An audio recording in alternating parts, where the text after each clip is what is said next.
The one thing I didn't do in the last video was to test the voltage because I was missing the leads for my multimeter. So I've since ordered those on Amazon. And so let's just hook up the battery now to see where we're at. Positive connected to there. I'll put the negative on this one.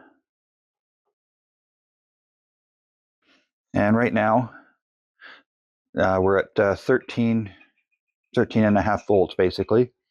And now it has been sitting on my battery tender. I just disconnected that.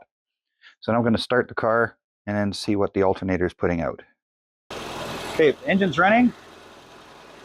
And volts are reading like 14 and a half, which is pretty where it should be. I'll just rev the engine up and see what we do.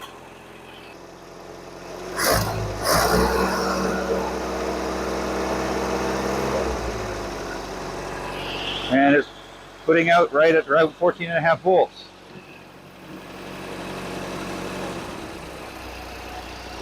Now that's just sitting at idle. It drops to about 14. And just off idle, it starts to go up right away.